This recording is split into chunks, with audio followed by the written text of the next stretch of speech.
Welcome to the Drew Yari Show.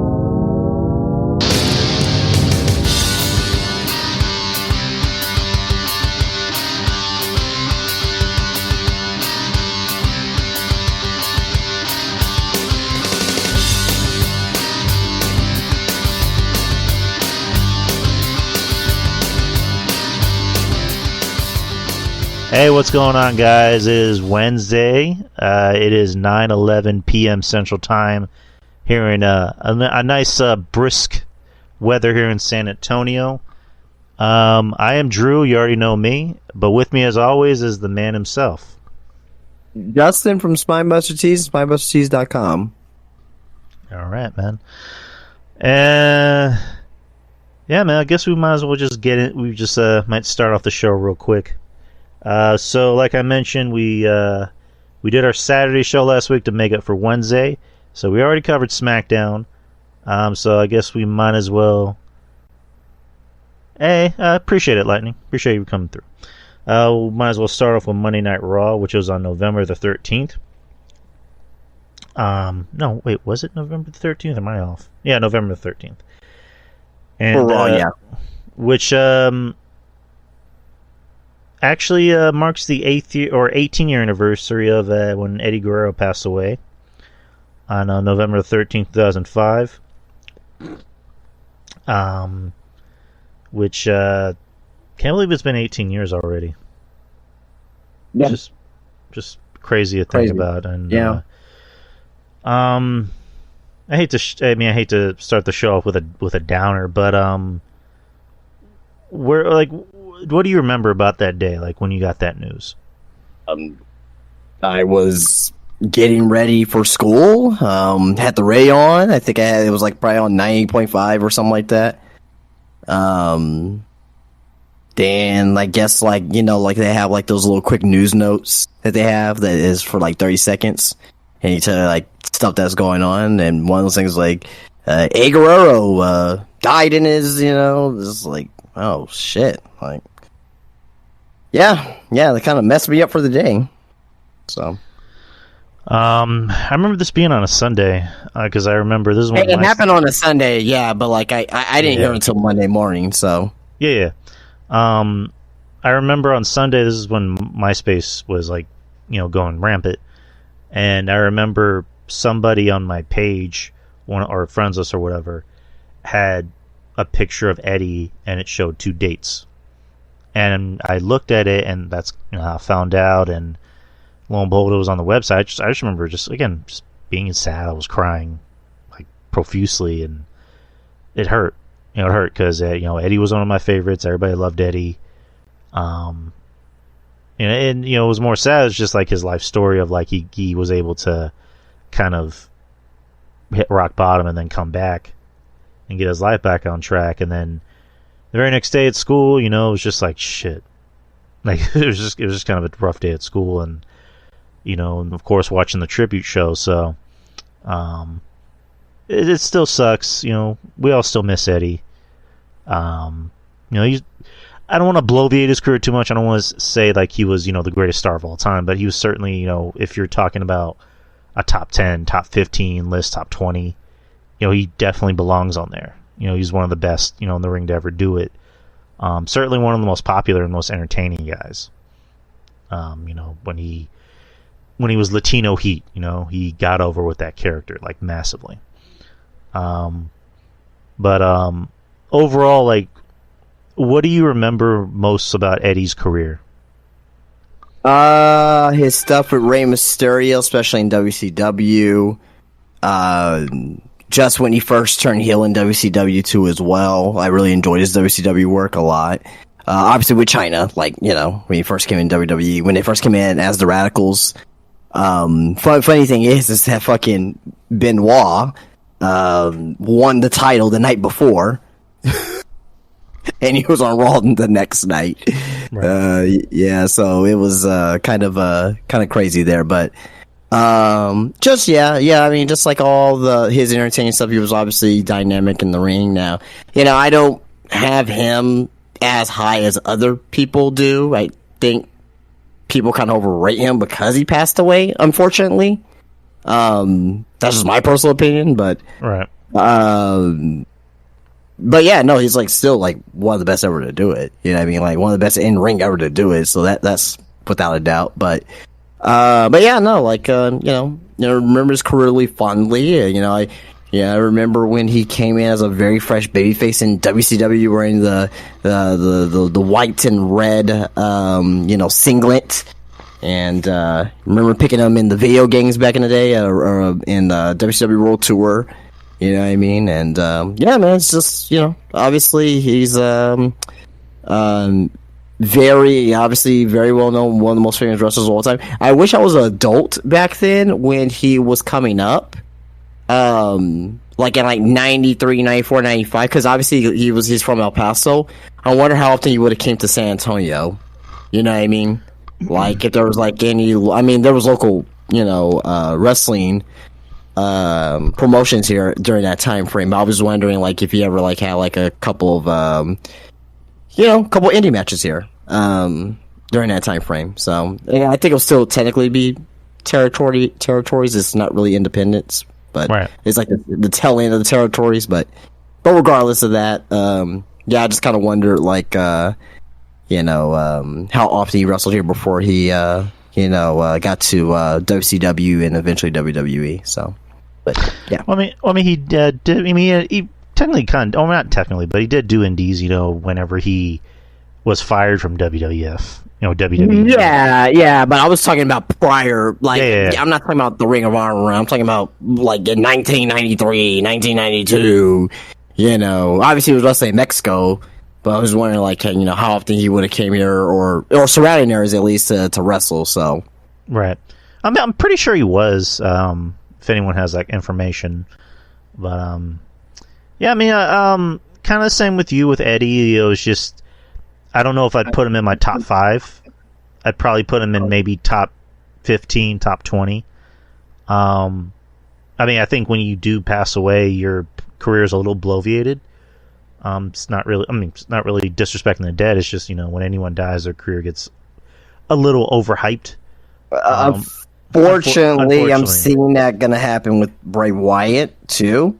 Yeah. I'm just speaking the truth. Like, I mean? Right. You're not, you're not saying anything that's like, scathing or like disrespectful. Yeah. I'm just speaking the truth. Like, I see people say Bray Wyatt, top 10 all time. Like, really? No. You know what I mean? Like, it's, I don't want to like, shit on it, but it's like, come on, like, people were just shitting on this whole thing that he had with the, whole, the pitch black match and the Uncle Howdy shit. People, a lot of people were shitting on it. You know what I mean? So, but like with A. Guerrero, like, personally, like, I maybe have him like top 30, 40, you know what I mean? Which is still, if you still look at it, a lot of people probably think like, oh, that's sacrilege. Well, if you take all the pro wrestlers in history, being top 30, 40 is fucking like less than 1%. Like, yeah, exactly. I mean, like, Eddie, had great matches and he had great moments. So it's just like to be in a top 30, anything is great. To be in the top 30 of like the NBA or like NBA history or like whatever history is always great. So yeah. But I mean, just like, again, Eddie was one of my favorites to watch even before he did pass away. He was always entertaining, and you can name any memorable like moment of Eddie's. But yeah, just in closing, yeah, he was one of the best. Was he, the best? Does his career maybe get a little bloviated? It's up for debate. I would say yes, somewhat, yes and no. It's kind of unfortunate because he's actually the lowest drawing world champion of all time in WWE history. But yeah, I mean, just all in closing, Eddie's one of the best. We'll just put it that way, top 30 for sure. But we'll go to WWE. We'll go to Raw real quick. I think I might have missed a little bit of Raw. No, actually, I didn't. Okay, so the first match was Sami Zayn and Seth Rollins versus Dom Mysterio and JD McDonough. The match ended in a DQ after everybody decided to interfere and fuck with the match. Adam Pearce came out in his big boy voice and banned everybody that's associated with anyone in the main event, which ended up being the tag team titles. From the arena, Rhea Ripley was pissed off. She started flipping out, saying, "You can't suspend me. Raw needs a Judgment Day." Or not suspend me. You can't ban me. Raw needs a Judgment Day. Blah, blah, blah. Adam Pearce, telling Rhea, frankly, my dear, I don't give a damn. And he's using his inner Gone with the Wind there. Yes, sir. Do you think he's Clark Gable? That might be. I mean, hey, Zoe. What's her name?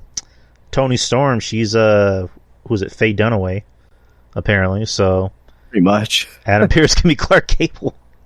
Or fucking Mommy Dearest, man. Like they, if they do a Mommy Dearest remake, they'll, should put Tony Storm as the leading role. Yeah, I'd get behind that. And then after the break, Zoe Stark came out and oh boy, that was not a very good promo. We've always said Zoe's very good. Her weak part is her promos. This was a very awkward segment because it didn't fit well. It would have made more sense if you just came back from the break and I guess Rhea's backstage sulking and Zoe gets in her face and talks shit. But this was just oddly placed. I don't know. What do you think about the segment? I would say Zoe's promo is better than a lot of her other promos, but at the same time, that's not saying much. That's like saying the shit that I took today's better than the shit I took yesterday. At the end of the day, it's still shit. But like I said, it was better, but it wasn't, in the grand scheme of things, it still wasn't good at all. But, right. I mean, but at the end of the day, like, they got to put Zoe in this match because there's no one else for Rhea right now, and obviously Zoe's going to lose, and should be a good match. You know what I mean? Should be a good match, but yeah, it's nothing I'm really looking forward to next weekend. No. Next is you had Eddie, or not Eddie. I'm still thinking about Eddie Guerrero. Shinsuke Nakamura and Otis. Shinsuke beat Tozawa last week, and Otis decided to challenge him in a match to defend his boy. This is a pretty good match. I dug it. I don't want to say this is maybe Otis's best match, but this is the best match I've seen him in a while. And they really, well, in my opinion, they really protected Otis because it took Nakamura 3 Kinshasas to take him down. Yeah, and they didn't just make Otis look like a jobber. Like they had, they had Nakamura struggle against Otis. So I like Otis. I like him in this role. I like that the crowd gets behind him, and this is one of his better showings against Nakamura, who's a top tier talent, and they're really making sure that they make him look like a top tier talent. So Nakamura got the win, and it looks like he's going to face Gable next, which that should be a great match. But overall, what you think about this? Decent. Otis, doesn't matter where he's at, like the crowd's gonna love him. You know what I mean? So, it was good though. It was good though. I'll take that back saying it's decent. It was pretty good match. Just a question about Otis. So you think if, let's say Otis were to leave WWE, do you think he'd be big in Japan? No. Why not? He doesn't fit the criteria for Japan. And what would that be? He's too big. Okay. No, I'm just saying it's too big. Like if you look at New Japan, maybe okay, yeah, Bronson Reed was over there or whatnot, but I think in ring wise, I think Bronson Reed's better than Otis. Not saying Otis is bad. I just think that Otis is more sizzled in steak. What about? You know what I mean? Not saying he's bad in the ring. He can, he can put on a good match, but it's more theatrics. Now, I will say this: I think he'll do good in somewhere like DDT. DDT is like the WWE over there in Japan. What I mean by that is DDT is more sports entertainment than wrestling. They still have great wrestling matches over there, but it's more of the sports entertainment side of wrestling. So, if anything, I think DDT will be good, but not New Japan, not Noah. I don't think he'll fit well there. What about Vader? That was a different time. You're looking at 1992, 93 versus 2023 is a different dynamic. It's kind of like, it's a different dynamic. It's some of the wrestlers that are, what about Hacksaw Jim Duggan? He was in WWF in 1988. Like, will Hacksaw Jim Duggan fit in 2023? I don't think so. not the way that these guys are working in the ring. You know what I mean? Hacksaw Jim Duggan was a fucking workhorse back then. You know what I mean? So, no. Okay. Next is you got Piper Niven versus Tegan Knox. Tegan got the win. To quote you, it was a match. I didn't give a shit about anything that the women did all night on Raw. Okay, fair point. Next is you had Tommaso Ciampa versus Ludwig Kaiser in a, as you expected, pretty, really good match. Ciampa is Ciampa, he's great. Ludwig, I'm starting to kind of warm up to as someone who could maybe be a single star. Not saying main event of WrestleMania, but someone big for the company or important for the company. I'll just put it that way. They had a really good match. Trying to look in my notes here. Oh yeah, but yeah. Ludwig got the win. Again, they're really trying to build up Ludwig. And then after which, Gunther was praising the match, but was praising what the fuck's his name?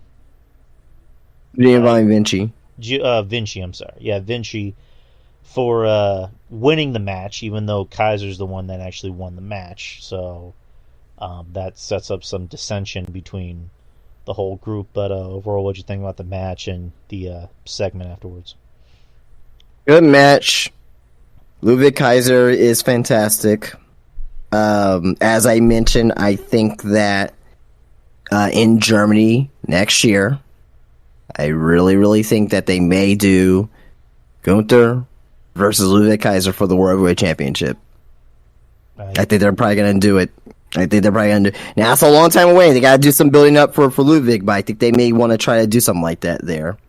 I'm fine with that. But, yeah, good match. After segment is just... Really, they've been doing this for technically months now, if you really think about it. I don't really think that... I really don't think anything's going to be really put into motion until Gunther loses the Intercontinental Championship. But at this point in time, I don't know when that's going to happen.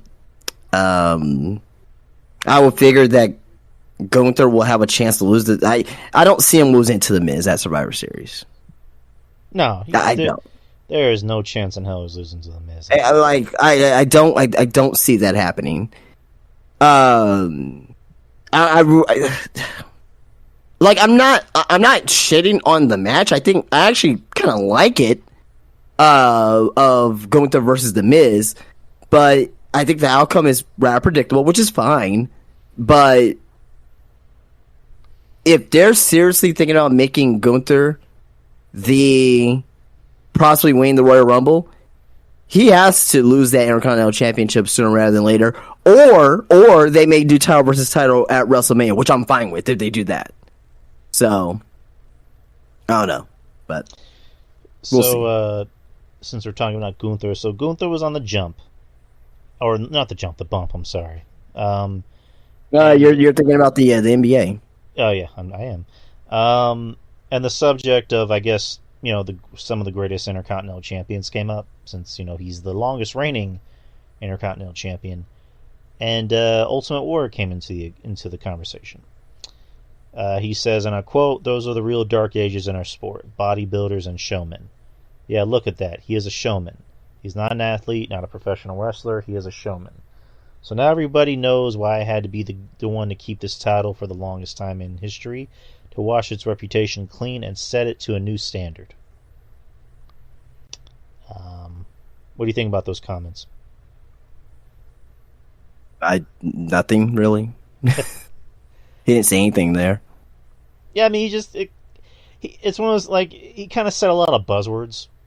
I guess that's the best way to put it. Like, a guy like Gunther, yeah, I mean, Lightning's saying it's very kayfabe. Yeah, yes and no. I think, obviously Gunther, he likes athletics. He likes, the actual wrestlers, quote unquote. Again, like Lightning says, I think it just might be a kayfabe thing because I don't really think it's leading to anything.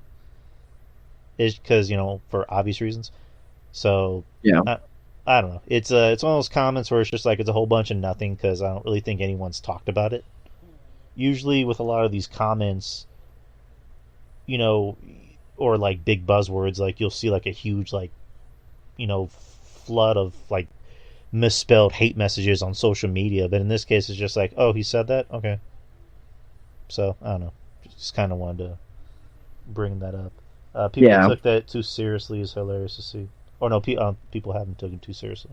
So, next is Xia Li versus Indy Hartwell. Skip. I mean, hey, they're giving Xia Li some TV time, so cool. And The Miz versus Ivar. Miz defeated Ivar after some distraction from Bronson Reed, so Bronson and Ivar are going to have a feud, so cool. Miz got the win, which, as he should, they want to build up his match with Gunther pretty soon. And Miz really took some beatings in this match. Like, Ivar just beat the shit out of him. Especially when he got driven to the apron. Jesus Christ. But, Miz can have good matches. We've said this time and time again. He can have good matches. So, again, if I mention this, they're doing the whole Orange Cassidy thing where showing that, hey, Miz is a good wrestler. Let's show him that he's actually a good wrestler and just not a character. So they're using Gunther as a catalyst. Yeah. And they're using Gunther as far as like, if he can, keep up with the Miz in promos, then, he's pretty much good to go. So, right. Now we're on to the main event. The Tag Team Championships, Finn Balor and Damian Priest versus Cody Rhodes and Jey Uso for the first time ever. Everybody associated with this match, whether it be Judgment Day, Cody and Jey have been banned from the arena. When we were at the shop today, I mentioned that I actually fell asleep during this match. Not because it was bad, I was just tired. So I missed the end of the match, which is, I guess, the bigger talking point. So Drew McIntyre came out. Because Drew McIntyre left last week before Raw started, and then came back and congratulated Seth and gave him his respect. Drew McIntyre came out during the match and claimed more Jey because he hates Jey Uso. He's still mad at Jey Uso, and he hates anyone that associates with Jey Uso. Threw him back in the ring, and Judgment Day won the match, and they kept the titles. And as he's going back to the ramp, he's shaking hands with Rhea. So now Drew is a heel? ? But overall, what'd you think about that segment? What do you think it leads to going forward? Drew McIntyre in the War Games? Right, but I mean more like, do you think this is automatically Drew as a heel joining Judgment Day, or do you think it's just Drew saying, the enemy of my enemy is my friend? Yes, Drew McIntyre is a heel officially. Okay. Well, I ask these questions because whenever something looks that obvious, there's usually like a hidden agenda behind it. Like I just thought like Drew will come on Monday and just maybe do something like, I don't hate, or I'm not a heel, or I don't fucking know. Like, I'm just here because I hate. I mean, he'll probably still say that, but like he thinks in his mind that he's doing the good, but his actions say otherwise, which makes him a heel. Right, and that's always the best kind of heel, is that what they think they're doing is right. And they have to convince us that maybe they're right, but at the same time, it's like, we need the face to stop you. So, but that was Raw. We move on to NXT, which is the very next night, as usual. You had, to open the show, the NXT Tag Team Championships, Chase U versus The Family. The week prior, Andre Chase got, I guess, a letter of some evidence of something he was doing from a very Italian woman, and JC knows about it. She was so she was so fucking Italian. Mm-hmm. Oh my god! Like, I was getting turned on almost. No, I'm just kidding, but no. She was really Italian. It was great. But this match wasn't particularly. I wouldn't say it was terrible. It wasn't as good as her last match. I'll just say that. But let's see. Oh fuck! Where are my notes? Hold up. God damn it! I lost my notes. All right, can you take over this first spot because I can't find where the fuck I don't have it up. Okay, basically the family won. So this kind of feeds into what's going on with Andre Chase. There was even, like, I guess, a press conference of him addressing the ongoing investigation of Chase U. And Vic Joseph said it was worse than the Jim Harbaugh Michigan situation. Which was, I think, unnecessary, but whatever. And the Chase U section left during the match. So what do you think this is? Like, what do you think the scandal, quote unquote, is? I don't know. I don't know what the exact scandal was going to be. Maybe Andre Chase, used to be a, I don't know. Like protection, I don't know. Maybe he was paying for protection, and didn't pay for protection or some shit. I don't know. Yeah, can't tell you. I just thought that was random as hell. It's kind of a forced angle because I like the idea of Chase U, with this feel good moment, and now you're bringing this into the equation. So. Well, I mean, I'm fine with it, and I think the callus is probably gonna be like, I think it's probably something with JC Jane that's kind of forcing this as well. Maybe she had something to do with it, but Andre Chase didn't know about it, and I don't know, but I don't know. We'll see what happens.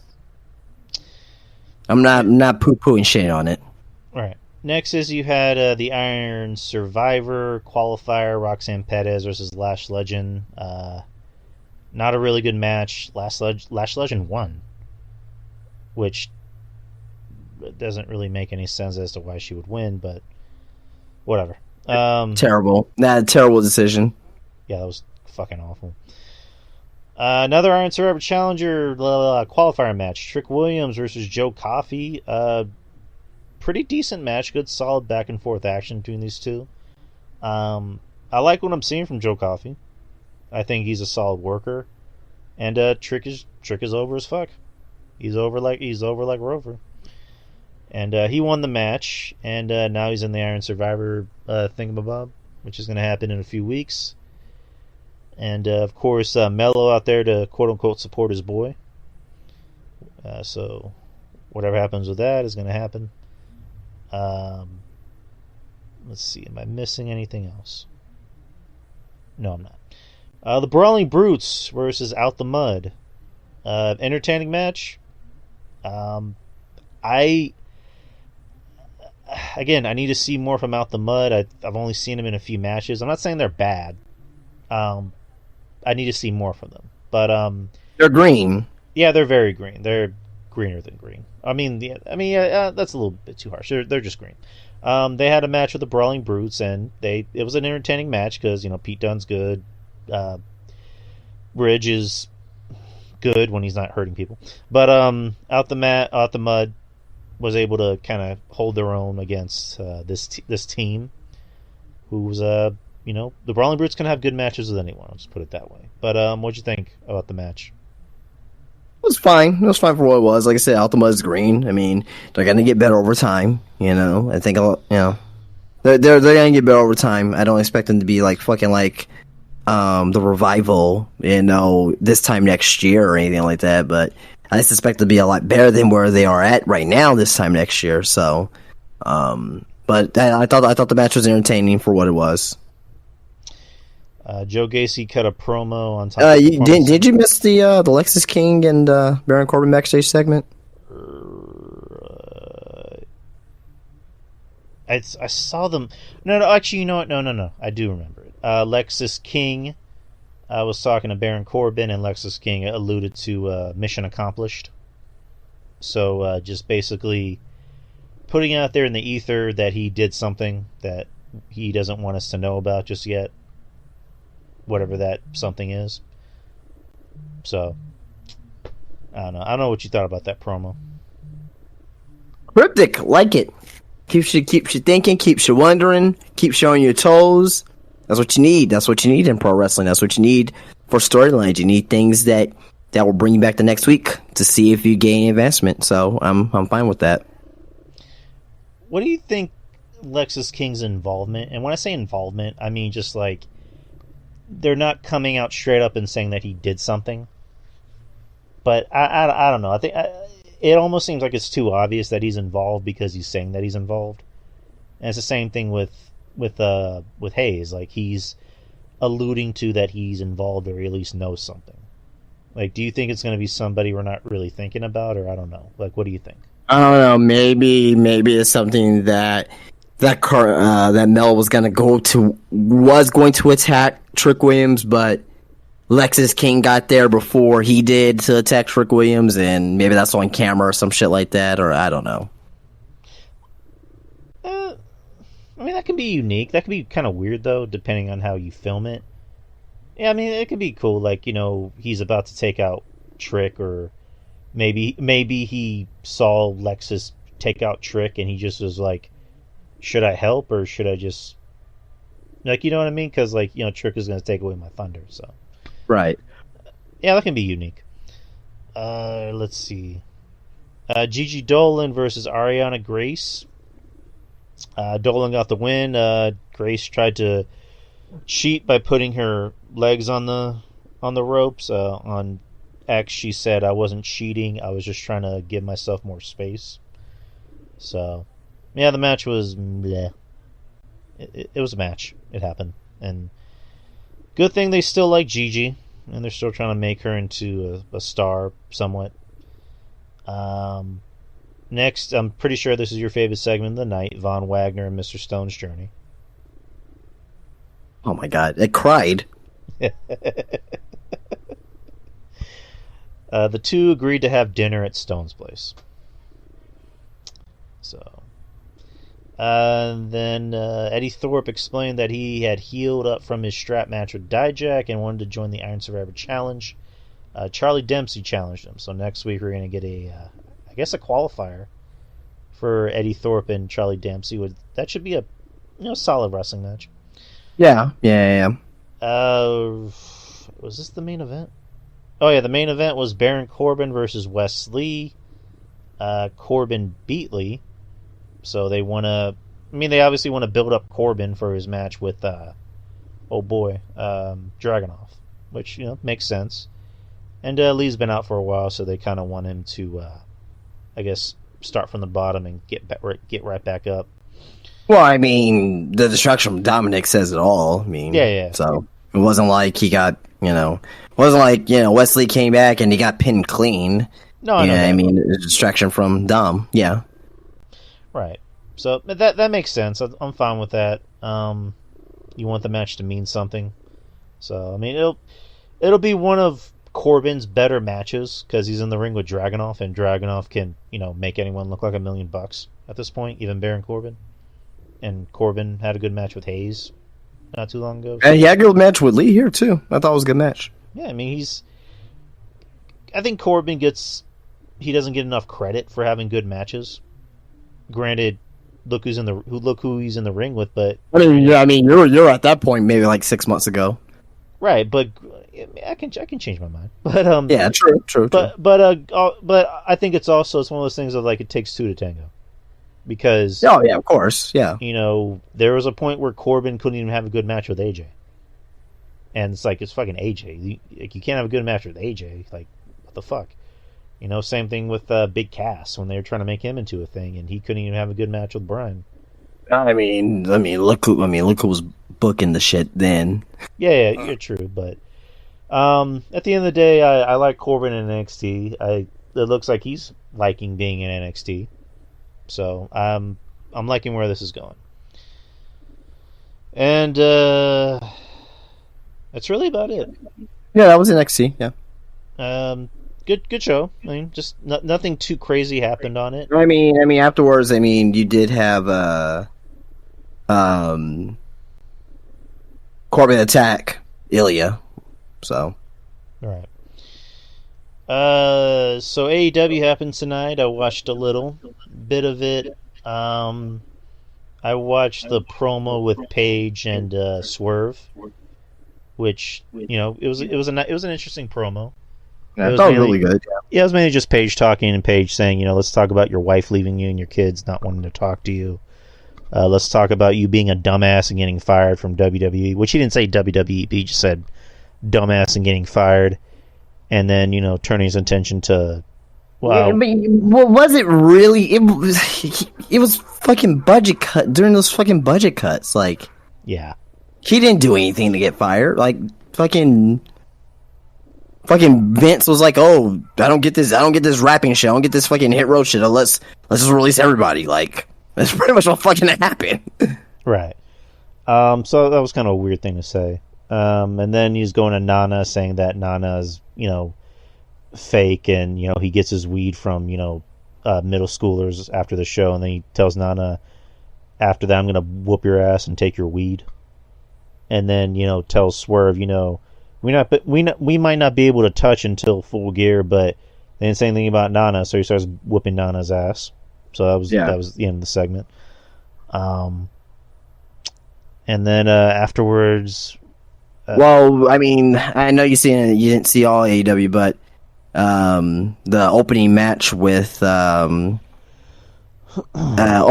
Hook and Orange Cassidy versus Blackpool Combat Club. Thought that was a very solid match. Thought obviously Blackpool Combat Club won. And they're telling the story right now because obviously Mox beat Orange at All Out.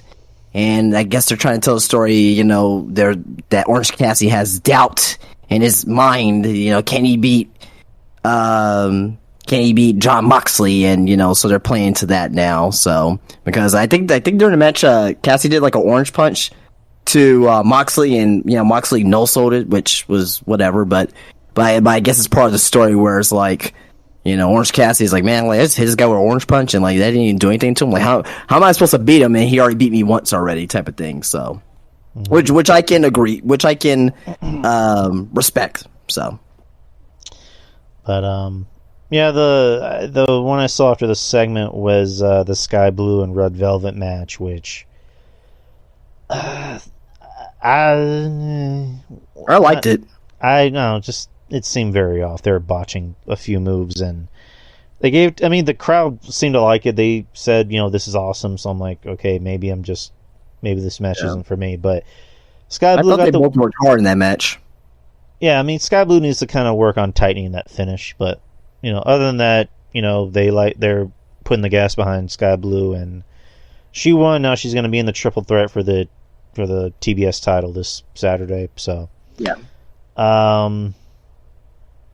Trying to think of something else that happened. Oh yeah, after which the Young Bucks versus Penta El Miedo and who I think was it Rey Fenix. No. Who was Penta's tag team partner? It was Commander. Commander, there you go. And that's where I kind of tuned out. So talk about the rest of the show. Nah, I'm good. I'm all right. We can just move on. You sure? Yeah, I'm good. Good. All right. So I guess we can get into Full Gear. Full Gear is going to be this Saturday in Inglewood, California. Oh, Samoa Joe. I missed the Samoa Joe match where he talked about MJF and just said, I reach my hand out to friendship, so you need help, call me. So that was my whole AEW experience tonight. But Full Gear is this Saturday, November 18th in Inglewood, California, in the Kia Forum. So far, there's 9 matches announced, 1 pre-show. Knowing AEW, there's going to be at least a few more matches announced. But the pre-show match, MJF will be defending the Ring of Honor Tag Team Championships against the Guns. It says TBA. I'm assuming Samoa Joe is going to be his surprise partner, if you had to guess. That's the only one that will make sense, to be honest. Right. So, all in all, it's going to be MJF and his team that's going to walk out the champions. Yes, I got the Guns. Okay. Yeah, fuck, I'm going to go with the Guns, too. Next is you had Hikaru Shida versus Timeless Tony Storm for the AEW World Championship. Or World Tag... Or, Jesus Christ. The AEW Women's World Championship. Tony Storm. Yeah, going with Tony Storm. She's over. She has this timeless character over. So give it to her. Well, I mean, it's not even that. The story is leading to her actually winning. Right. So, like with Mariah May, she debuted last week, and she's gonna play this fan of Tony Storm, which is kind of similar to like Mickie James and Trish Stratus. Mm-hmm. So I think that possibly Mariah May is gonna help Tony Storm win the title, and yeah. All right. Next is a 6-man tag match: Sting Darby Allin, Adam Copeland, with Ric Flair versus Christian Cage, Luchasaurus, and Nick Wayne. Did you say who's Luchasaurus? No, Luchasaurus. No, I think I thought you said who's Luchasaurus. I think I mixed up I think I was like mixing up my words, but yeah, Luchasaurus, Nick Wayne, gotcha. Christian Cage. Babyface team's gonna win. Yeah, I mean, it should be a lot. It should be very story driven. This match, especially with Edge and Christian. You know, you have the Nick Wayne, Darby Allin dynamic there as well. But yeah, I'm going with the babyface team here, though. You don't think Ric Flair is going to turn on the babyfaces? What reason would that serve? Because he's Ric Flair. That'll be fucking retarded. I don't know. I don't know. Ric Flair is like the master. He's the dirtiest player in the game for a reason. And, you know, I guess it would... If he's going to do that, well, I mean, and, you know, we were talking about Sting and Ric Flair always...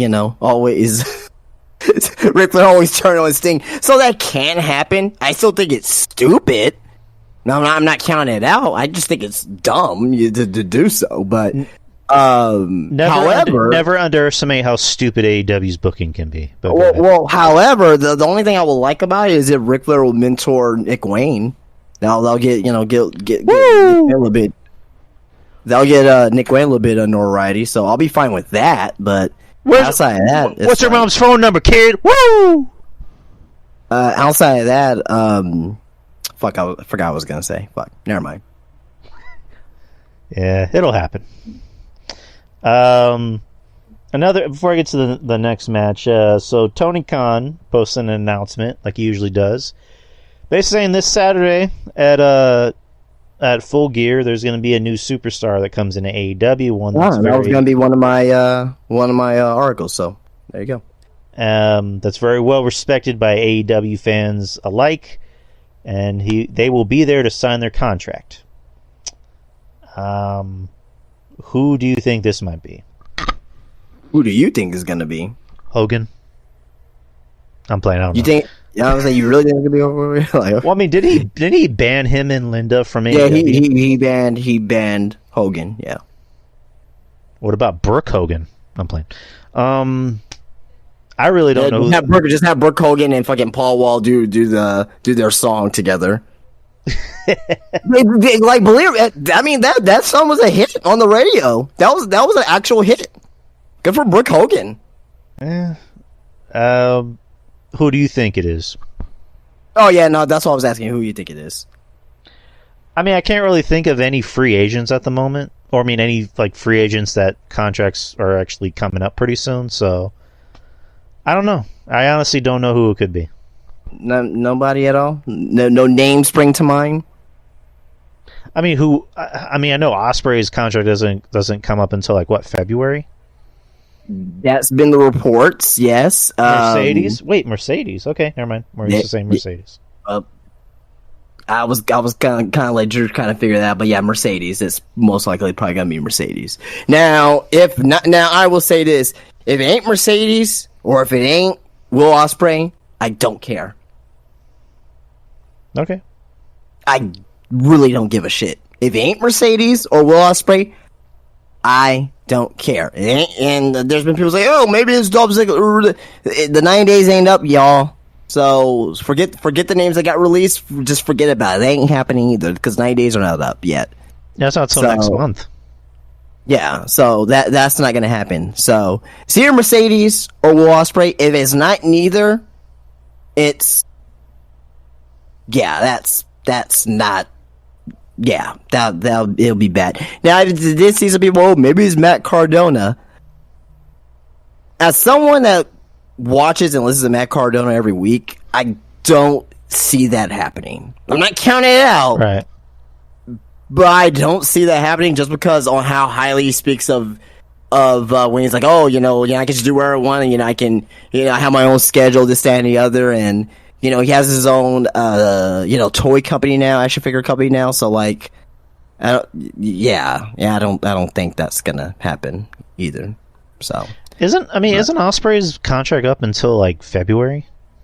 That's what the reports are saying, but sometimes these reports are not fully accurate, not fully true. Now, again, I will say this: I don't see it happening because he is still the IWGP champion. Oh, I'm sorry, United States champion. Right. Kyle, it wouldn't be Dolph because the non-compete doesn't come up till next month. Yeah, it's no one from WWE that got released.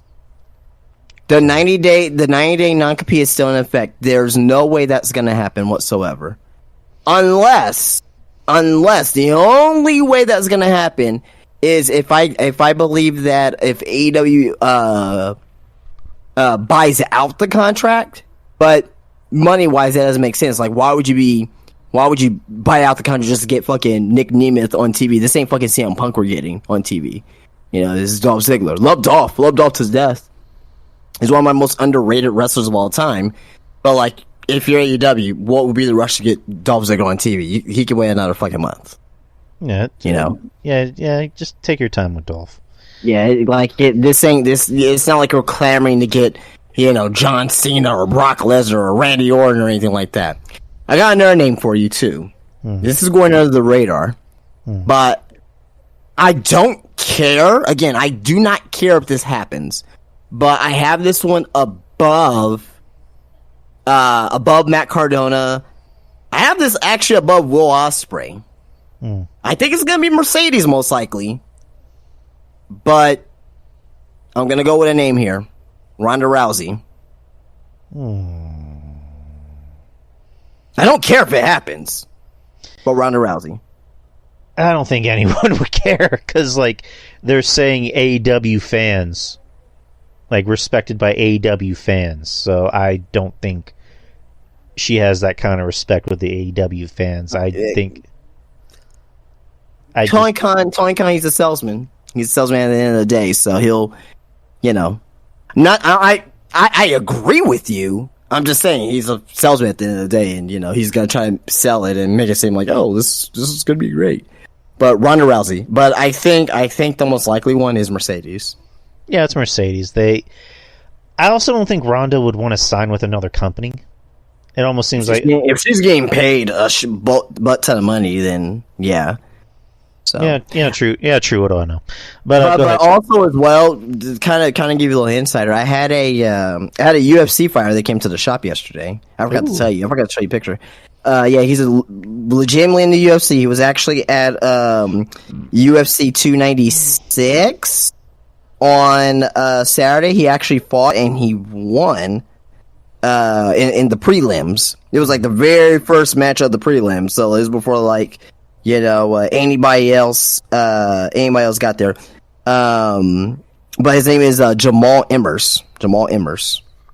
And he stopped by, and he was talking about like all this other shit, you know what I mean? But he was also mentioning the fact of like pretty much long story short that like a lot of people who may like he was like, oh, because he's a wrestling fan too. He's like we were talking about like guys who were going from wrestling to MMA and vice versa, and Ronda Rousey's name come up, and he's like, oh man, she might be back in UFC very soon, because he obviously since he's in the UFC, he actually knows people that they're in the know. So but anyway, so I'm not sure if that's true, but I don't know, we'll see. But I think it's gonna be Mercedes at the end of the day. Like now Mercedes comes in, I'm happy for her. I'm a huge fan of her. She's one of my favorite women's wrestlers for sure. This doesn't do anything for AEW's women's division. The AEW women's division is shit, and I don't think it's gonna recover. I mean, internally, it's another thing of like, the stories about how the AEW women's division is behind the scenes, like, with Clicks and Mean Girls. Like, you're basically bringing in somebody who's just going to make it worse. But, yeah, How? Well, why do you say that? Have you met Mercedes before? Like, or have you at least seen how she is? Like, she is... That doesn't mean that, I mean, are you saying that how she is outside of the ring, as far as how she is with maybe like fans or things of that nature, you think that will go to the same at the workplace? Yeah, it's been kind of well documented, even in WWE. Like she's been proven that when she doesn't get her way, she whines about it, and then of course her fans are going to agree with it. But again, just I mean, I'm not disputing that. I'm just. I don't know if I can put those two things together and just say, yeah, that's automatic, right? I believe, I mean, she does have an ego, if you're in this business, you gotta have an ego, you gotta be a dick, you gotta, otherwise, people are like, in this particular situation, she's gonna go to a situation where the AEW women's roster fucking sucks. Yeah, she's gonna probably ruffle some feathers backstage because of say, the AEW women's division. I would do the same thing too. Like Tony Khan, like fuck, man. Like, let's just say the TNT title is in shit, which is not right now because Christian is owning it. But let's say this is like 8 months ago. Like, oh god, TNT division, like it's shit. Like, what the fuck are you doing, Tony? I'll raise hell about it too. So, you know what I mean? But I don't know. But I think at the end of the day, she wants to wrestle different women. She wants to make money, and. I mean, I guess she doesn't want to go back to WWE. I mean, there's really nothing for her to do over there currently right now. I mean, she, all the women that's over there right now, she, including, with exception like Io, and like Dakota Kai and, Jade Cargill, you know what I mean? She wrestled pretty much everybody there already. And, she was champion and, she had a WrestleMania main event and, you know what I mean? Like, it's, maybe once his AEW contract ends, she goes back to WWE because she's still fairly young, and maybe she can end her career there. I guess definitely see that, but as of right now, it's like what does she like? What is there for to do in WWE right now? Nothing. Yeah, I don't know, but we'll see. We'll see how this works out with Mercedes. Right, next match, Orange Cassidy versus Jon Moxley for the AEW International Championship. Sorry, I'm taking a drink. No, it's all good. Yeah, Jon Moxley versus Cassidy for the International Championship. Oh, I thought you were going to go, sorry. I got Orange Cassidy winning. All right, then. I'll just agree with you. Texas Death Match: Hangman Adam Page versus Swerve Strickland.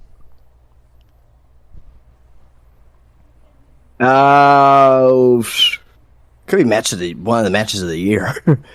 Their match at WrestleMania was fan fucking tastic. Yeah, Could be one of the matches of the year, possibly. I think this has I think it can eclipse their first one.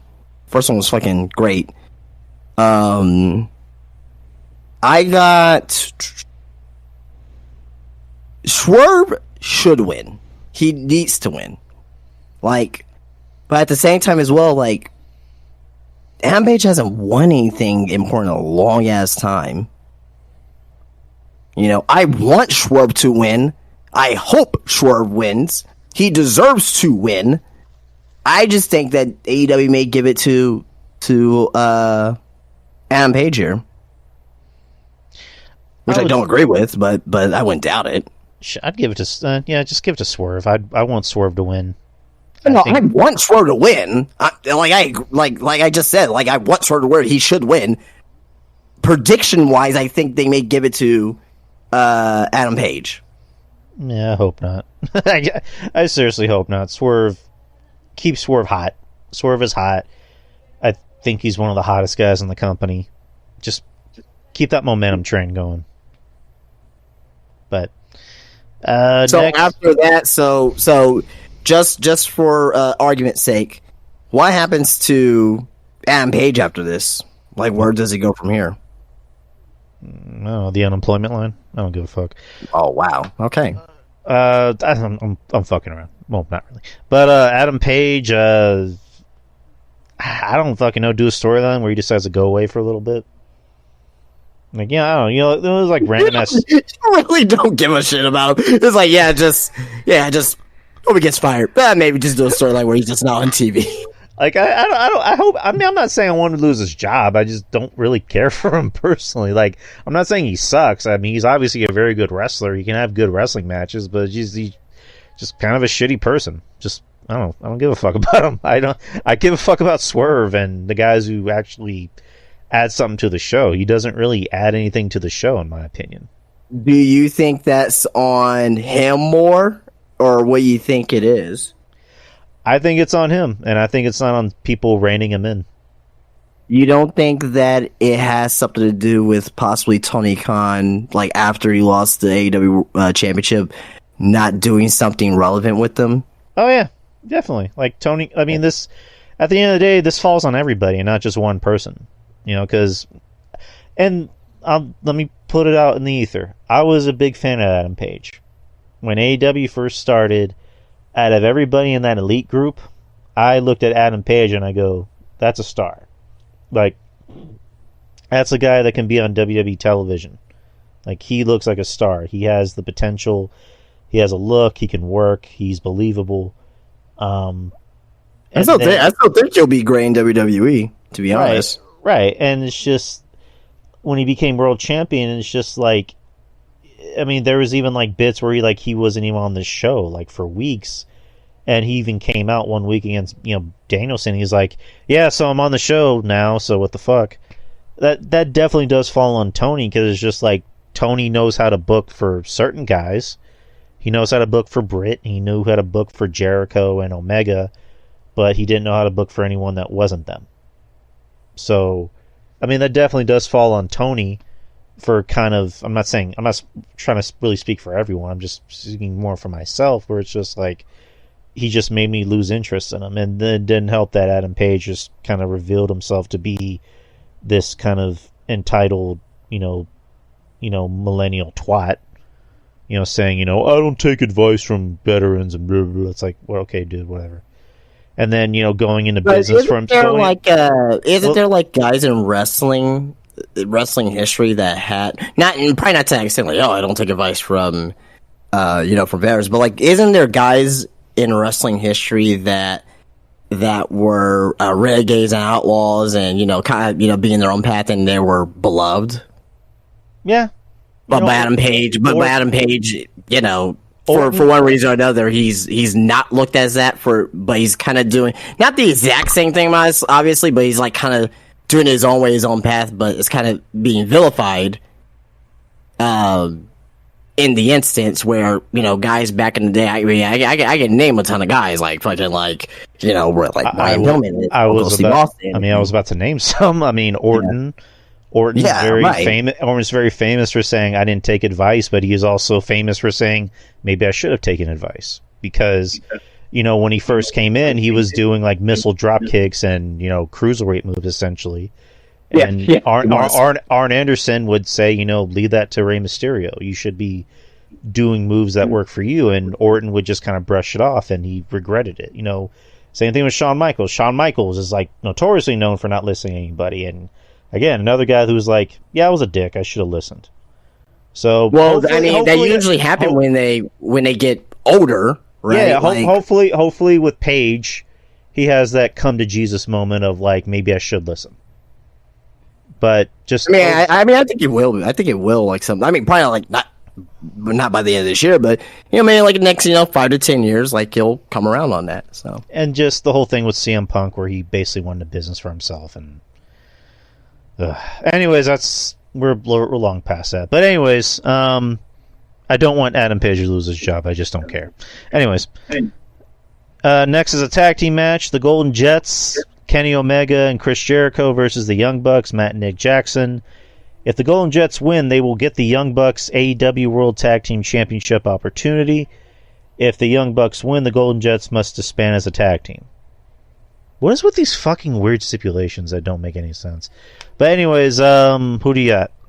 Well, I'll explain stipulation like real quick. Well, basically the story is that the Young Bucks is thinking that Kenny's being basically stolen away from them, because obviously they're the elite, and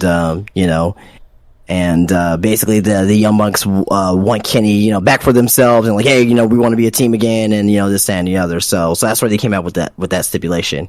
And the Young Bucks are the currently number one contenders for the AEW Tag Team Championship, for the AEW World Tag Team Championship. So they just kind of add that in there too as well. So it gives the match a little bit of higher stakes per se, but I'll probably go with the Golden Jets, because I don't think they want to break them up yet, and I think they probably want to make the Young Bucks fully heel again, which is fine. I guess whatever, but and I think that this is probably going to be that full callus of turning them heel is losing the. Obviously the Young Bucks will lose Kenny Omega, and they'll lose the AEW World Tag Team Championship opportunity too. So they'll turn fully heel in their hometown, and they're gonna get cheered out of the building because they're in fucking California. So that's probably not gonna work as far as the heel turn. But I don't know. We'll see. Yeah, I'll just side with you. This is gonna be a spot match. This is gonna be a lot of spots. It's gonna be a lot of kickouts. Typical Young Bucks match. So. Yeah, it's going to be a weird match, but I'll go with the Golden Jets, or whatever the fuck their name is. Next is a three-way match for the AEW TBS Championship. Chris Statlander versus Julia Hart versus Sky Blue. Got Julia Hart winning. Okay. Got Julia Hart winning. I think what they did with Sky Blue... Now I was kind of questioning last week, like, what the fuck, Sky Blue and, Julia Hart, what they're doing, what I mean? I think that was like a whole ruse swerve, and I think Sky Blue is actually probably going to help Julia Hart win now, and I think Julia Hart and Sky Blue probably will finally have that team, that pending team, won't be a faction or stable, but the alliance per se. I think that's probably going to happen. So it's a nice visual. I'm gonna go with Julia Hart. She's vastly improved, and oh yeah, she's great, man. She's really good. Put the title on her. So yeah, that's about it. Next is Tony Khan is to re-sign Julia Hart quickly. Oh yeah, I don't think she resigned yet to AEW. So again, I mentioned if it comes down to Shai Lee Johnson. If he ends up leaving AEW, he signs with WWE because he's a Cody guy. Julia Hart's right behind him. They're married. There's no way that they're not going to, they just got married. There's no possible way that they're not going to stay together in this wrestling journey. So, do you think if they do end up going to WWE together, like, what do they do with Shotty Lee, and what do they do with Julia? If NXT? No, I'm talking about like character wise, like who gets over bigger. Julia Hart. Okay. It's easier for a woman to get over than a guy. Okay. All right. Fair enough. 4-way tag team match for the AEW World Tag Team Championships. Ricky Starks and Big Bill versus La Facion in Gabonable. I can't fucking say that. Roosh and Dralistico.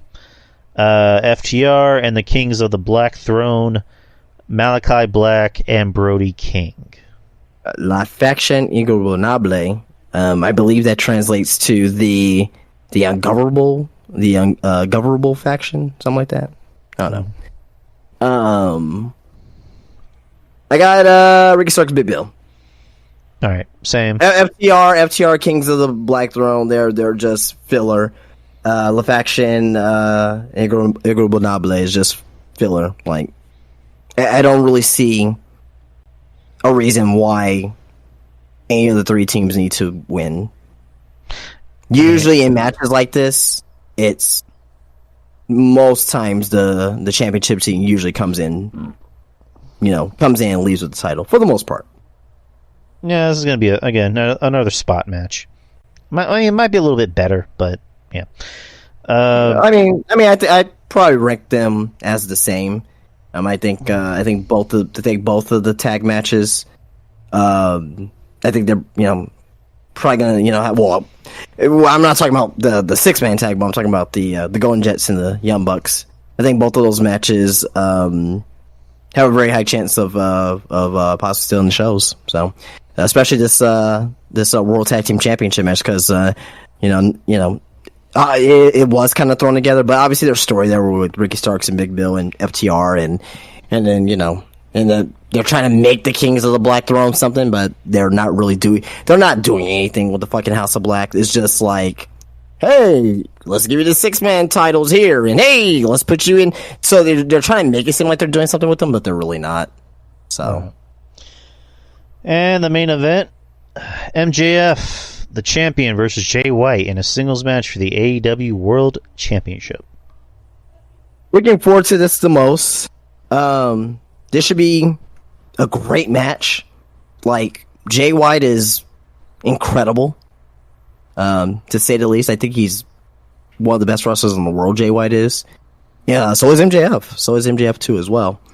With that being said, MJF's winning. Like, the whole story with Jay White having MJF's title, 9 times out of 10 it ends with the babyface end up getting his belt back. So this is a great showcase for Jay White. He deserves this, right? I want Jay White to go to WWE. I still kind of wish he kind of went to WWE, but honestly, he would not be in this situation right now if he was in WWE. I think he'll still be in the mid-card-ish division, which is nothing bad with that, but, I think he'll be, like, on SmackDown, tangling up with, like, Rey Mysterio or whatever, but, which is not a bad thing, obviously, but yeah, he wouldn't be going after the World Heavyweight Championship. He wouldn't be facing Seth Rollins this early on, so the fact that Jay White's getting this opportunity, he's not going to win it, but the fact that he is getting this opportunity, I think it's awesome. So, should be an awesome match, man. Should be an awesome match. Just potentially could be match of the night, and if that happens, that could be potentially match of the year. Because both of these men are great at what they do. Great, like the promo works that they've been doing with each other has been fantastic stuff. So, can't wait to see this match. Yeah, I mean, it should be a good match. MJF lately hasn't had bad matches. So this should be a good match. There's really no... There's stakes, but at the same time, there really are no stakes going in because damn well Jay White's not going to win. So, and then they're just going to continue with the whole devil thing, which we more than likely won't find out till next month at that World's End pay-per-view. So yeah, I'm more than sure we're gonna find out. Well, not find out, but like I'm pretty sure that we are going to see a little bit more, a little bit more of the devil on Saturday. maybe the Devil makes an appearance at the same time as MJF, because they're still trying to make it seem like MJF is still could be the Devil, because we never seen the Devil and MJF in the same spot at the same time. So maybe we could see that to advance the story. So that way, I'd be like, oh wow, all right. So now we know MJF is not the Devil. So I think that the Devil and his minions may attack him. It could be something involved with Wardlow. I know we were talking about this on Saturday, that Wardlow was one of the guys, or possibly one of the guys, that was in the suit. Wardlow. We didn't see Wardlow tonight or hear anything about from Wardlow tonight. So is Wardlow involved here? You know what I mean? Are we gonna get a reveal of one of the people under the hoods? I don't know, but this is AEW's most intriguing storyline right now, by a mile. Their best storyline this year, at least. So this is something I'm intrigued by, and hopefully they end the pay-per-view with a big bang, with something to where that it makes you curious to see what happens on Dynamite the following week. So, yes, sir. And that's our predictions for this Saturday. I know Justin has some news. What are the news, Justin? I have a couple news articles here. One, Jay Malachi and Morgan Finley, the son of David Finley, are at the Performance Center in Orlando, Florida. This was yesterday. This was coming from PW Insider. Jay Malachi apparently did sign to WWE, which is awesome because he's fucking great. He's athletic as shit, so it'll be good. I didn't hear anything about Morgan Finley if he signed, but if he's at the Performance Center, one can assume that that's the case. So, two very young wrestlers, prodigies per se, blue chippers.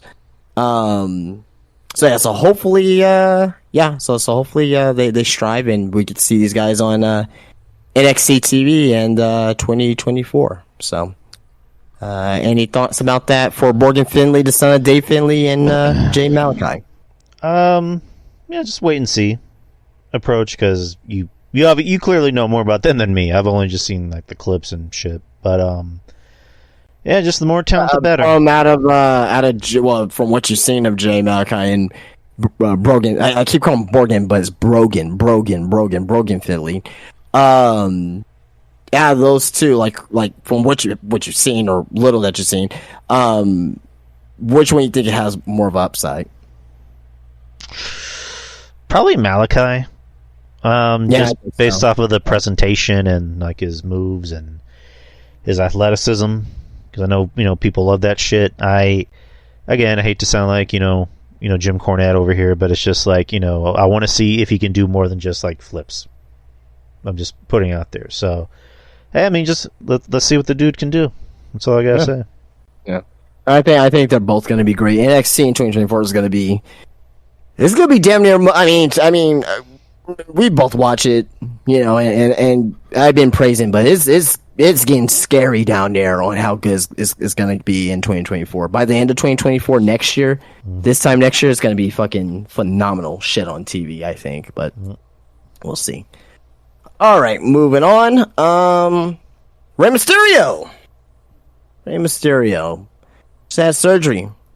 He'd been working with a torn meniscus in his right knee, and Rey Mysterio is going to be out for the next 3 months. He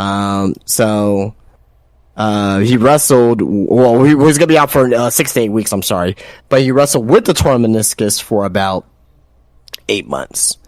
Jesus Christ, that's how tired I am. For about 3 months, he wrestled with a torn meniscus. He's going to be out for 6 to 8 weeks. So that was coming from the House of Wrestling. He actually posted online as well, showing of his knee all jacked up and is all wrapped up. So that was clearly the reason why for the spot for Santos Escobar to give him that heat too. So he'll be back in 2 months. 2 months is Royal Rumble season, so. Maybe it'd be a surprise turn at the Rumble. I don't know, but what do you think about that? I don't know if you heard about that news or not. I did. It's unfortunate, but at the same time, it gives more time for this feud to season a little bit. Again, coming back to the Rumble is the perfect time to really kickstart this feud, and that can be a WrestleMania match. Yeah, I was just about to ask you. Think it's gonna make it to WrestleMania? I think that'll be perfect. That'd be perfect for both men for sure. Have Ray put over Santos at WrestleMania. That will be a defining moment for Santos Escobar, I think. So while you were talking, I just saw this article that I thought was pretty interesting. It's about Randy Orton. Sure. So the last time Randy Orton was on television, which was, when was that? Like July of last year? Yeah, I believe so. Yeah. So the last time Randy Orton was on television, Pat McAfee was still commentating for SmackDown. Edge was still the leader of Judgment Day. Dominic was still teaming with Ray. Jesus, that was a long time ago. Vince McMahon had not retired. Cody Rhodes did not tear his pec, or he didn't tear his pec yet. Damage Control did not exist. Kevin Owens was still... if that's the case, if Cody didn't tear his pec, this is like fucking May last year then. All right, then. April last year, around there, yeah. Okay, yeah, May. Kevin Owens was feuding with Ezekiel. And Ricochet was the Intercontinental Champion. So this is definitely like in May. Yeah. So it's crazy to think about. He's been gone that long. But continue. That was yeah.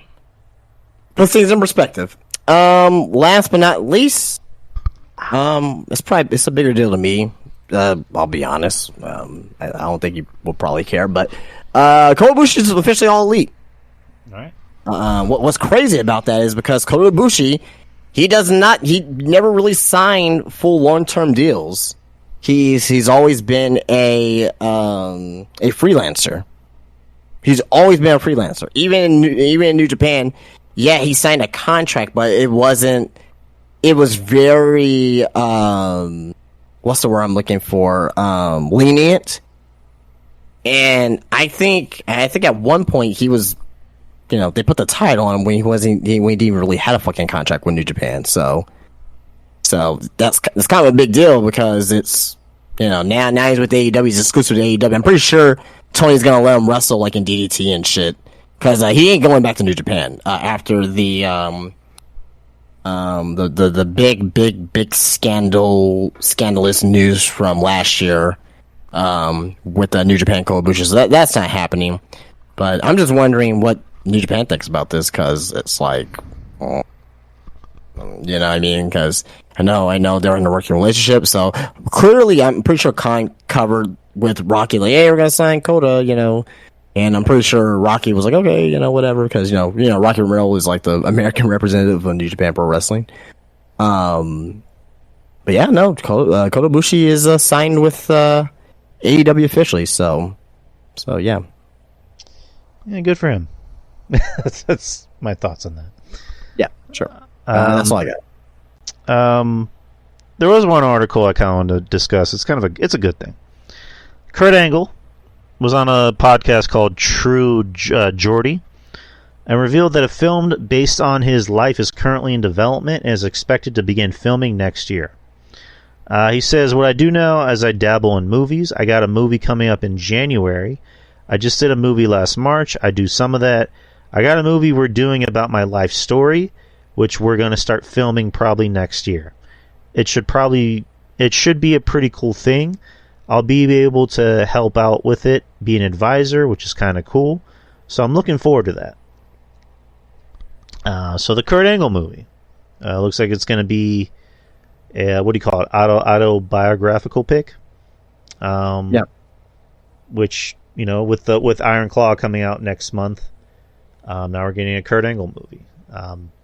There's no mention on him, like, if it's going to be a big budget movie or if it's a movie done by like an A24 Studios, which I think would be pretty interesting. But what are your thoughts on Kurt Angle possibly getting his own movie?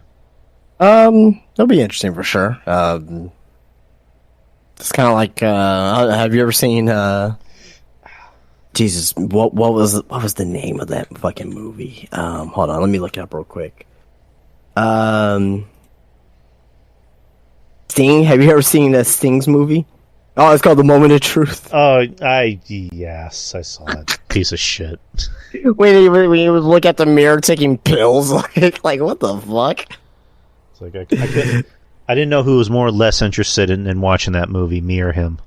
Oh my god, man! And just like the cheesy songs in the background, just like, yeah, good times. But yeah. I mean, it'd be cool. I don't know if I'm clamoring to see a Kurt Angle movie, but I'm not gonna poo-poo over a wrestling movie, of course. You know what I mean? It would be because like Kurt Angle's life is so interesting. You know the before obviously with the amateur wrestling and then getting into wrestling. I mean his life in wrestling was more tragic than interesting. But like with A24 doing the Von Erichs movie, it's just like them an A24 movie doing a Kurt Angle biopic. That would be good. That'd be on the same wavelength as the Iron Claw movie, but with Kurt Angle, it's just like he was able to quit addiction and kind of live a better life. So I don't know if Kurt Angle is the first person I want to see a wrestling biopic on, because there's so much more other interesting stories out there that could have been done. Like who? Not like, I mean, there's like who? Like I don't know, Bruiser Brody fucking getting shanked and fucking I mean, getting shanked in fucking Puerto Rico. You got like a fucking New Jack movie they could have done, or or maybe a life about a biopic on Andre the Giant. Right. I mean, there's Kurt Angle, which again, I'll be fine watching, like fucking Ric Flair, like, you know what I mean, like a Ric Flair biopic when in 1975, like he fucking was in a fucking airplane and fucking crashed and he broke his back, could have wrestled for fucking 2 years, like yeah, I want to see something like that on the big screen and kind of see who will play that and who will emote to something like that. But Kurt Angle, love Kurt, I just don't think that is the first person I will do. Still be an interesting story, good movie, but like out all the potential wrestling stories, like that's the one we're gonna be looking at. Like, I don't know if I agree with that. Von Erich's cool because it's one of the most famous wrestling tragedies, obviously. And that's glorified in film in Hollywood. Hollywood likes to glorify tragedies and shit like that. You know what I mean? Like, we never got the fucking Chris Benoit movie, Crossface. Well, I mean, that was the family that. Yeah, I know, I know, but I'm just saying, like, that never came out, but I understand why. Probably maybe same thing for like the Owen Hart movie or things like that, but yeah, just like, I don't know, they could have. There's just a lot more different ones out there. Maybe like a fucking Macho Man movie. Yeah, I mean, I think that could have been could be interesting. I will even take a. I don't know about Shawn Michaels. I don't know about Shawn. That's just a fan of me speaking at that point, but I wouldn't mind a Shawn. Yeah, I wouldn't mind, but like maybe, Yeah, the Benoit thing still kind of pisses me off because like the director was just kind of pompous, where it's just like, I want to show the murders, and the family's like, no, like why the fuck would we want to see that on screen? So it's just like, why didn't you just change it and say we're not going to show the murders? Like, or they could have, I mean, this has always been my fantasy ending to that movie. I don't know if I ever said this before on here on stream. So the ending of Crossface, right? It's so obviously we know what happened with Chris Benoit.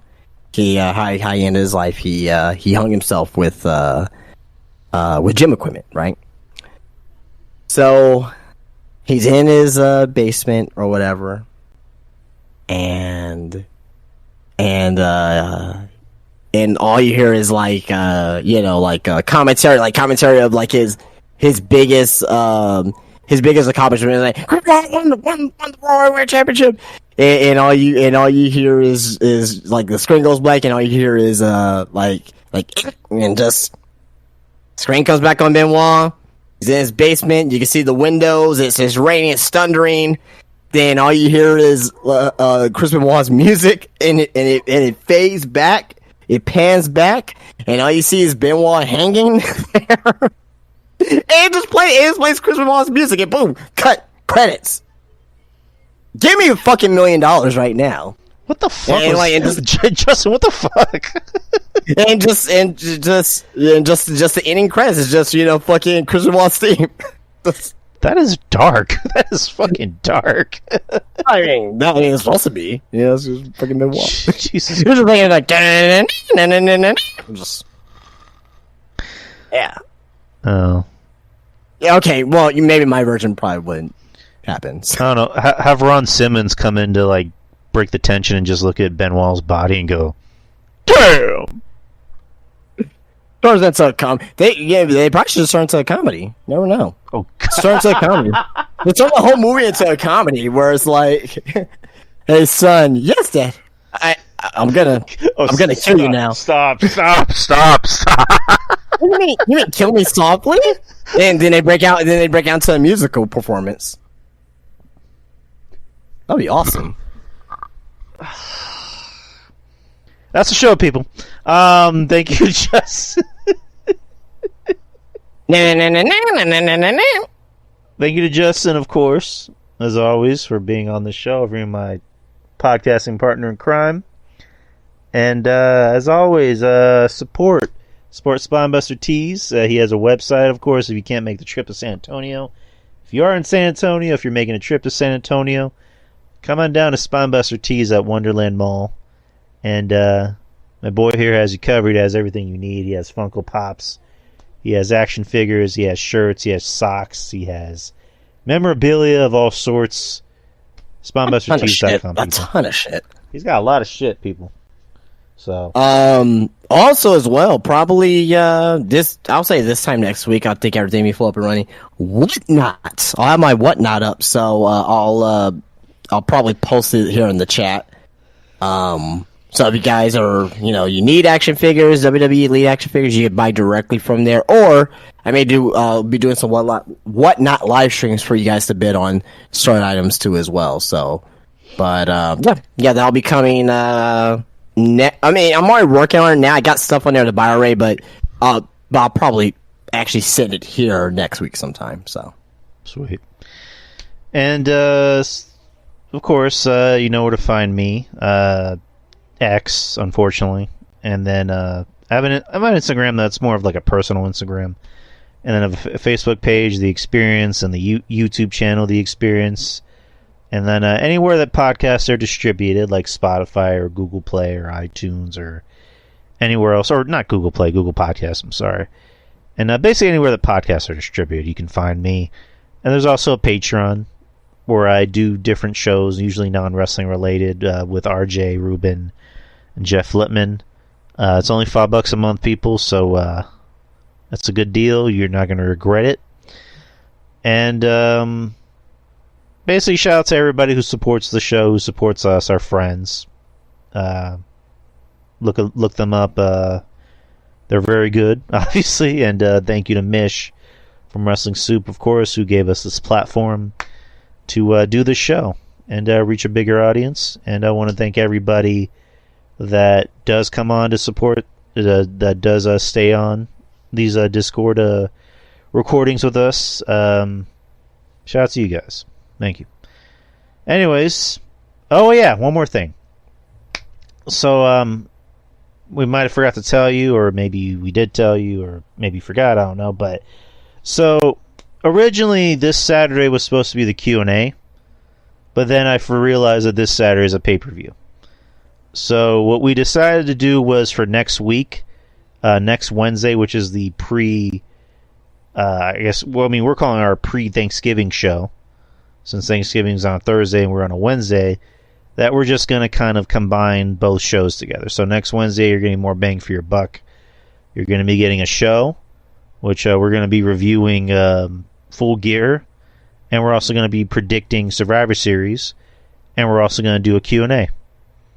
So you get Q&A and you get turkey. It's a pretty good fucking deal. So yep. Yes, sir. So, but we'll see you guys next week. So if you haven't already sent any questions, send in some now. If you have already and you want to add some more questions, feel free to do so. Well, guys, we need questions. Like, come on, let's get together. No, I'm just kidding. Yeah, we need some good questions. Nothing crazy. Nothing like which cartoon character did you want to fuck when you were 9 years old? It's like nothing weird like that. Just be creative, be fun, be funny. But well, to be answered, it's Porky Pig for me. But shit. Apparently I'm the pervert. You know what I mean? Because I like Porky Pig. Bacon. I love bacon.